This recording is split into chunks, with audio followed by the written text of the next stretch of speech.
Hello, मैं दीपक डबकरा आप सभी का हमारे चैनल में बहुत बहुत स्वागत करता हूं।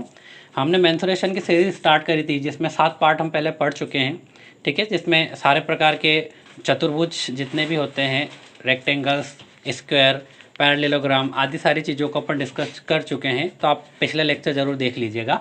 आज की क्लास में अपन डिस्कस करने वाले समचतुर्भुज या रोम्बस क्या होता है, क्या क्या फॉर्मूले होते हैं, कैसे बनते हैं, और कुछ क्वेश्चंस जितना भी पॉसिबल हो पाएगा अपन इसमें डिस्कस करेंगे, ठीक है। So let's start. देखिए, सबसे पहले बात करते हैं समचतुर्भुज या रोम्बस होता क्या है। तो लेट सपोज एक चतुर्भुज है, तो ऐसा कोई भी चतुर्भुज जिसकी आमने सामने की भुजाएं क्या हो, पैरेलल हो, ठीक है। आमने सामने की भुजाएं जो होती है वो क्या होती है, पैरेलल हो, और चारों साइड जो होती है वो इक्वल होनी चाहिए, समान होनी चाहिए, ठीक है।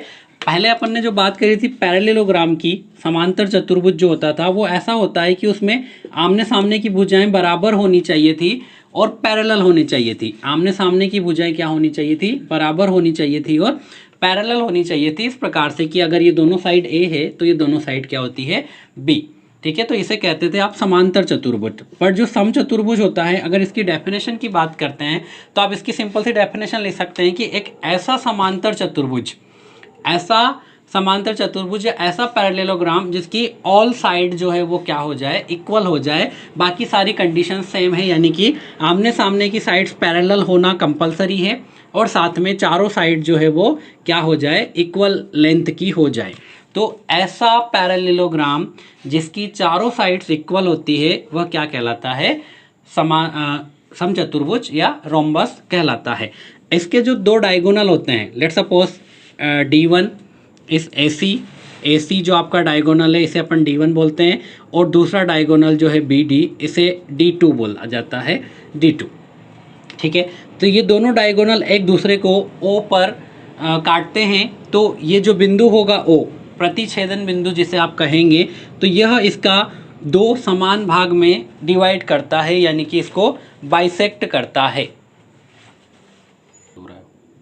इसके जो डायगोनल होते हैं, डायगोनल बाइसेक्ट ईच अदर, एक दूसरे को समद्विभाजित करते हैं, ठीक है। डायगोनल जो होते हैं वो एक दूसरे को बाइसेक्ट करते हैं, यानी कि आप इसको बोल सकते हैं कि AO इक्वल्स टू OC, और ये किसके इक्वल है, AC/2, या इसे आप बोल सकते हैं D1/2। सिमिलरली BO या OD ये होगा BD/2, या जिसे अपन ने D2 बोला है तो ये हो जाएगा D2/2, यानी कि ये D1/2 है, ये D2/2 है, तो ये भी D2/2 होगा, और ये जो है ये भी D1/2 होगा। O से C तक की जो लेंथ होगी वो, ठीक है। तो इसके डायगोनल जो होते हैं वो बाइसेक्ट करते हैं एक दूसरे को, बाइसेक्ट यानी कि समद्विभाजित करते हैं, दो समान भागों में समद्विभाजित करते हैं, यानी कि ये लेंथ जितनी होगी, ठीक है, OB वही इतनी होगी, और ये लेंथ जितनी होगी उतनी ही ये लेंथ होगी। तो दोनों डायगोनल एक दूसरे को बाइसेक्ट करते हैं, यानी कि डायगोनल की जो लंबाइयाँ होगी एक दूसरे को बाइसेक्ट करने के बाद वो बराबर होती है। और इनिशियली जो डायगोनल होते हैं, मतलब यानी कि AC is not equals to BD, दोनों डायगोनल इनिशियली बराबर नहीं होते हैं, ये ध्यान रखिएगा, क्योंकि अगर डायगोनल बराबर हो जाएंगे तो यह वर्ग बन जाएगा।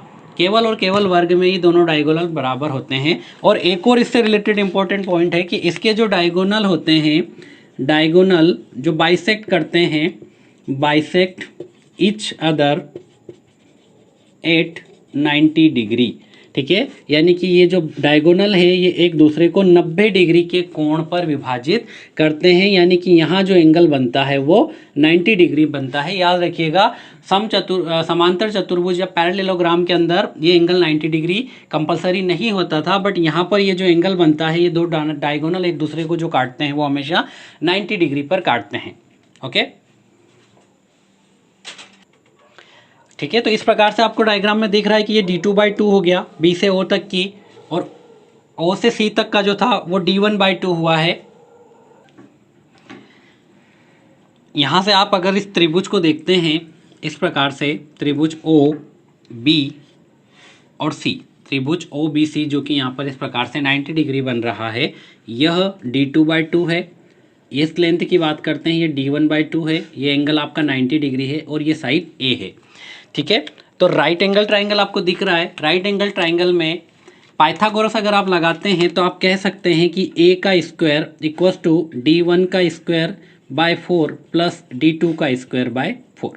ठीक है, a का स्क्वायर प्लस b मतलब कर्ण का वर्ग बराबर लंब का वर्ग प्लस आधार का वर्ग आपने लगाया है। 90 डिग्री के सामने हमेशा कर्ण होता है, तो a का स्क्वायर बराबर, ठीक है, d1 का स्क्वायर बाय 2 का स्क्वायर करेंगे तो 4 हो जाएगा। ठीक है, ये 4 यहाँ से कॉमन लेके इधर आएगा तो 4a square equal to d1 का स्क्वायर प्लस d2 का स्क्वायर। ये एक फॉर्मूला निकल के आता है जिसकी ज़रूरत आपको कहीं ना कहीं पड़ेगी, जहाँ a क्या है, a जो होता है यह क्या है, साइड होती है। a क्या है, पैरेललोग्राम की साइड है। ठीक है, d1 क्या है, d1 एक डायगोनल 1 है और दूसरा विकर्ण है, डायगोनल 1 डायगोनल 2, या पहला विकर्ण और दूसरा विकर्ण आप कह सकते हैं। तो एक फॉर्मूला आप यहाँ से निकाल सकते हैं।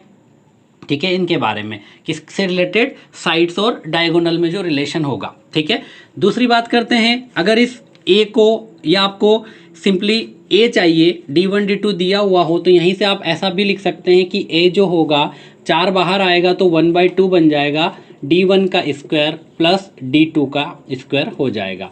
तो अगर आपको d1 d2 दिया हुआ हो और साइड निकालना हो तो आप ये फॉर्मूला भी यूज़ कर सकते हैं, a equals to half d1 का रूट के अंदर d1 का स्क्वायर प्लस d2 का स्क्वायर। ठीक है, इसके बाद आगे देखते हैं, इसका जो क्षेत्रफल होता है, एरिया ऑफ रोम्बस, समचतुर्भुज का क्षेत्रफल जो होता है वो होता है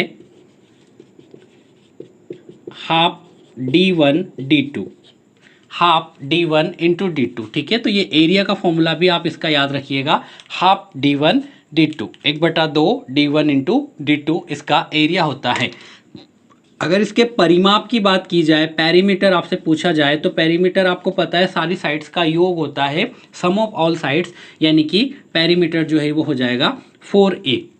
ठीक है, तो ये जो भी इसके इंपॉर्टेंट फॉर्मूले थे, ठीक है, जिनका अपन को यूज़ करना है वो सारे आपको याद रखना है इस प्रकार से, जो कि अभी मैंने आपको बताए हैं। एक क्या होगा, अगर d1 d2 दिया हुआ हो तो पाइथागोरस लगाकर भी आप डायरेक्टली क्वेश्चन कर सकते हैं। समचतुर्भुज से रिलेटेड पहला क्वेश्चन आपके सामने है कि एक समचतुर्भुज की भुजाएं ज्ञात करना है, यानी भुजा आपको ज्ञात करना है ए, भुजाएं या भुजा बोल सकते हैं क्योंकि चारों साइड्स इक्वल होती है, जिसके बारे में आपको बोला है कि जिसके एक विकर्ण की लंबाई 12 सेंटीमीटर है और दूसरा विकर्ण 16 सेंटीमीटर दिया हुआ है। ठीक है, देखिए थोड़ा सा आप डिटेल में देख लेते हैं, आपको दिया है, आपको ये भुजा निकालनी है। एक विकर्ण यानी कि इस वाले विकर्ण की लंबाई आपको 12 सेंटीमीटर दी है और इस विकर्ण की लंबाई आपको 16 सेंटीमीटर दी है। तो क्वेश्चन करने के बहुत सारे तरीके, अगर आप फॉर्मूले से करना चाहें तो अभी अपन ने देखा था कि फॉर्मूला जो होता है हाफ d1 का स्क्वायर प्लस d2 का स्क्वायर, ये डायरेक्ट फॉर्मूला लगाकर आप क्वेश्चन कर सकते हैं। यहाँ पर d1 d2 आपको दिया हुआ है, d1 आपको दिया है 12, यानी कि आप लिख सकते हैं 12 का स्क्वायर और 16 का स्क्वायर। ठीक है, तो ये आ जाएगा हाफ 12 का स्क्वायर यानी कि बन जाएगा 144 और 16 का स्क्वायर यानी कि 256। इन दोनों को ऐड करेंगे तो 144 और 256 400 बनेगा, जिसका अंडर रूट लेंगे तो 20 आ जाएगा, तो ये कैंसिल होकर आपका फाइनल आंसर आएगा 10। ठीक है, यानी कि इसकी जो साइड होगी वो आ जाएगी 10 सेंटीमीटर। ठीक है, तो या तो आप ये फॉर्मूला लगाकर क्वेश्चन कर सकते हैं या फिर आप क्या कर सकते हैं, जैसा कि अभी अपन ने देखा था कि डायगोनल जो होते हैं वो एक दूसरे को बाइसेक्ट करते हैं, यानी कि समद्विभाजित करते हैं। तो अगर ये दोनों डायगोनल इस प्रकार से एक दूसरे को काट रहे हैं, और अभी अपन ने देखा था जब इसको डिस्कस किया था कि ये डायगोनल हमेशा किस पर काटते हैं, एक दूसरे को 90 डिग्री पर, डायगोनल हमेशा एक दूसरे को 90 डिग्री पर काटते हैं, बाइसेक्ट करते हैं। तो आप बोल सकते हैं कि अगर ये टोटल लेंथ 12 सेंटीमीटर है तो ये 6 हो जाएगी, तो ये भी 6 होगी। सिमिलरली अगर ये टोटल लेंथ 16 सेंटीमीटर है डायगोनल, तो अगर ये 8 होगा तो ये 8 होगा। ठीक है, तो आपको यहाँ पर राइट एंगल ट्राइंगल दिख रहा है। ठीक है, राइट एंगल ट्राइंगल दिख रहा है जिसकी एक साइड 8 सेंटीमीटर और एक 6 सेंटीमीटर है, तो तीसरी साइड जो होगी पाइथागोरस से 10 आ जाएगी, यानी कि ये डायरेक्टली आपका 10 आ जाएगा। आपको इतना सब करने की ज़रूरत नहीं होगी।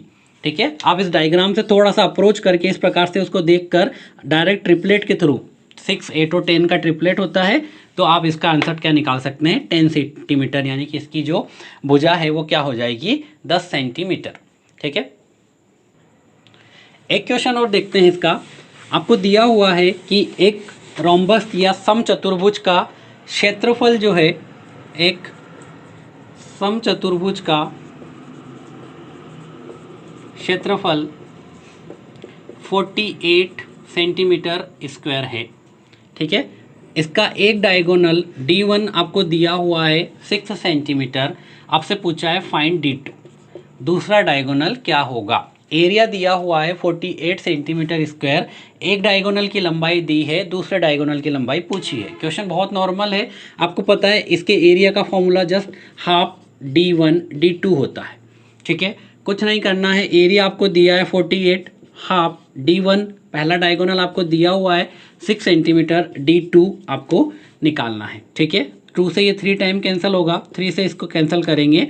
ठीक है, तो 16 आ जाएगा, यानी कि दूसरा डायगोनल जो है वो D2 कितना निकल के आएगा, तो आपके D2 की वैल्यू आ जाएगी 16 सेंटीमीटर। ठीक है, क्वेश्चन नंबर 3 आपके सामने है। आपको दिया हुआ है कि एक समचतुर्भुज का के विकर्ण 120 सेंटीमीटर और 90 सेंटीमीटर है, उसका परिमाप आपको बताना है। ठीक है, परिमाप बताना है और आपको विकर्ण दिया हुआ है 120 सेंटीमीटर और 90 सेंटीमीटर। अब आपको पता है कि जो आपको फाइंड करना है डेट इज पेरीमीटर, और वो होता है 4 इंटू ए। ठीक है, परिमाप की वैल्यू आपको चाहिए जो कि 4a होता है। अब अगर आप इसका फॉर्मूला देखें, अभी अपन ने जब डिस्कस किया था कि 4a का स्क्वायर इक्वल्स टू D1 का स्क्वायर प्लस D2 का स्क्वायर। ठीक है, यही जो फॉर्मूला अभी अपन ने ए से निकाला था वो आप यहाँ से डायरेक्टली देख सकते हैं। तो 4a का स्क्वायर इक्वल्स टू D1 का स्क्वायर प्लस D2 का स्क्वायर, यहाँ से या फिर a का ही फॉर्मूला देखेंगे जो भी अपन ने यूज़ किया था, तो D1 का स्क्वायर प्लस D2 का स्क्वायर। ये सारे कैसे आए थे ये मैं आपको बता चुका हूँ। D1 आपको दिया हुआ है, D2 आपको दिया हुआ है, a है। ठीक है, a की वैल्यू ये निकल के आएगी, तो यहाँ से आप a की वैल्यू पुट कर दीजिए 4 इंटू a की वैल्यू क्या हो जाएगी 1/2 अंडर रूट के अंदर D1 स्क्वायर प्लस D2 का स्क्वायर। ठीक है, यानी कि 2 से 4 कैंसिल होगा 2 टाइम्स, बचेगा क्या D1 यानी कि 120 का स्क्वायर और D2 यानी कि 90 का स्क्वायर। तो 2 इंटू 120 का स्क्वायर हो जाएगा 14400 और 90 का स्क्वायर हो जाएगा 8100। इन दोनों को ऐड करेंगे 00415 आपका आंसर होगा, जो कि बाहर निकलेगा तो 225 है, यानी कि 15 और 2 जीरो बाहर निकलेगी तो 10 बन जाएगी।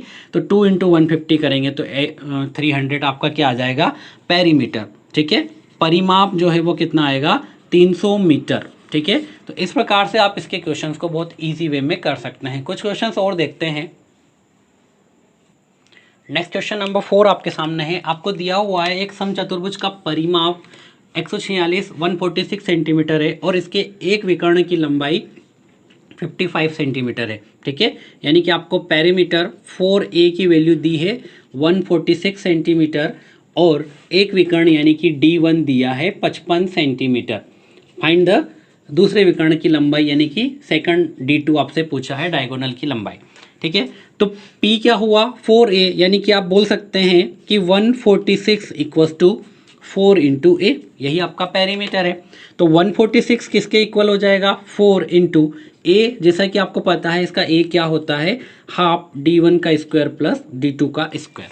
ठीक है, तो ए यहाँ से लिखा आपने, ये 2 कैंसिल होगा 2 टाइम्स, ये हो जाएगा 146/2 इक्वल्स टू D1 की वैल्यू आपको दी हुई है 55 का स्क्वायर प्लस D2 का स्क्वायर। इसको कैंसिल करेंगे, ये हो जाएगा 73, 146/2 यानी कि 73 रूट के अंदर 55 का स्क्वायर। अब 55 का स्क्वायर निकालना बहुत इजी होता है, मैंने आपको सिखा रखा है। ठीक है, जिसको नहीं समझ में आता है आप मेरा पिछला या स्क्वायर निकालने की ट्रिक के फॉर्मूला वीडियो जाकर देख लीजिए, आपको चीज़ें क्लियर हो जाएगी। तो 55 का स्क्वायर आप करेंगे तो ये आ जाएगा 3025 प्लस D2 का स्क्वायर। ठीक है, अब यहाँ से अगर अंडर रूट हटाएंगे तो क्या करेंगे अपन स्क्वायर करेंगे, तो ये हो जाएगा स्क्वायरिंग बोथ साइड, दोनों तरफ आप क्या करेंगे स्क्वायर करेंगे। तो जब स्क्वायरिंग बोथ साइड करेंगे तो ये बन जाएगा 73 का स्क्वायर। ठीक है, 73 का स्क्वायर इक्वल्स टू 3025 या इसको सोल्व नहीं करेंगे, अपन डायरेक्ट 55 का इसको ही रख देते हैं ताकि ये थोड़ा इजी हो जाए। इक्वल्स टू क्या आएगा, 55 का स्क्वायर माइनस D2 का स्क्वायर, सॉरी प्लस D2 का स्क्वायर। तो ये क्या बनेगा, 73 का स्क्वायर माइनस 55 का स्क्वायर इक्वल्स टू ये बन जाएगा D2 का वर्ग।